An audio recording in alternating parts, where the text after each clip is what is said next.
Hello, hello, hello, folks. Welcome to Vertebral Anatomy, starring me and you, Human Anatomy and Physiology of Owen J. Roberts. You'll see the vertebrae is on the screen here.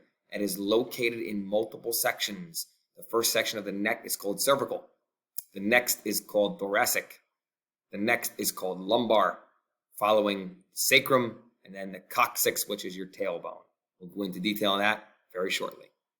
The vertebral column is also known as the spine, and the spine provides axial support. Remember, there is appendicular and axial skeletons. We discussed that already. Axial is skull, vertebrae, rib cage. The vertebral column extends from the skull to the pelvis.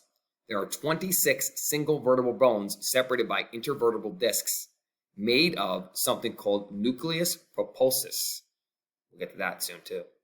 There are 7 cervical vertebrae in the neck. There are 12 thoracic vertebrae in the chest, and there are 5 lumbar vertebrae with the lower back. How you can remember this as far as what number is where: you eat breakfast at 7, lunch at 12, dinner at 5. 7, 12, 5. At the bottom of the spinal column, you will see 9 vertebrae fused together to form 2 bones. One is called the sacrum, that has 5 vertebrae in it, and the other is the coccyx, which is the tailbone. The tailbone is known as the terminus of the spinal column, the end of it. Between 3 and 5 vertebrae, usually the average is 4, so all the diagrams will say 4 vertebrae in that area. Okay, here you will see a nice picture of the vertebrae and the curvature associated with the spinal cord. You'll see the first vertebrae is called the atlas, and you can remember this or think of this as Atlas holds up the world. So the first vertebrae is holding up the head. The second vertebrae is called the axis, and they're very unique compared to anatomy, compared to the rest of them. The cervical vertebrae, remember, have 7, and that curvature is called concave. The next section of vertebrae, the thoracic, that has 12, are called T1 through T12. That curvature is called convex. When you get down to the bottom here, the lumbar, it starts to curve back the other direction.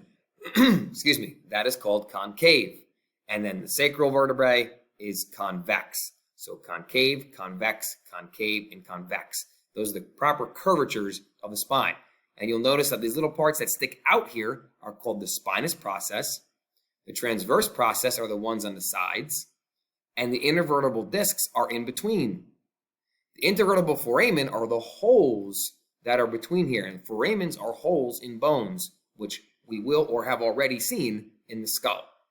So look at the sections: 7, 12, 5, and then sacrum, coccyx. So here are the primary curvatures of the spine, which we've kind of discussed already. The spinal curvatures of the thoracic and sacral regions are present from birth, and they form a C-shaped curvature as in newborns, and I'll show you a picture of that in a second. The secondary curvature are spinal curvatures of the cervical and lumbar regions. They develop after birth and form the S shape that we kind of just saw in that picture. Here's a picture of the C shape in newborns. See that? See how we got the C shape across the vertebrae in the back of this tiny little baby here? That's easily seen and identified in newborns. Here are the abnormal spinal curvatures that you may be familiar with, you may not. Scoliosis, most of us have heard about, but this one's pretty severe. You can see that curvature here in the spine. That one's pretty tough. This one's called kyphosis. When you get older, you become kyphotic, which means you start to lean over, get hunched, and you'll see the bulge in the back here. The opposite way is lordosis, where it looks like your chest and stomach are sticking out because of the opposite curvature of the spine. So you have to know these 3 terms: scoliosis, kyphosis, and lordosis. These are the parts of the typical vertebrae. You've got the bottom, which is the big part. I'll show you in a picture soon. You've got the vertebral arch. The foramen, like I said, was a hole. Transverse process, the part that sticks out the side. Spinous process sticks out the back. Makes you look like a dinosaur if you're bending over like that. And the superior and inferior articular processes, which I'll show you right now. Here is the typical anatomy of a basic vertebrae. And you'll see that the body is the big part here. The vertebral foramen is here. What do you think passes through the vertebral foramen? The spinal cord, right through there. So it's protected on all sides. You've got your transverse process out the side here, your spinous process on the back. Here's your vertebral arch. You need to know all this anatomy. So this is going to go in your sketchbook. You're going to sketch this here.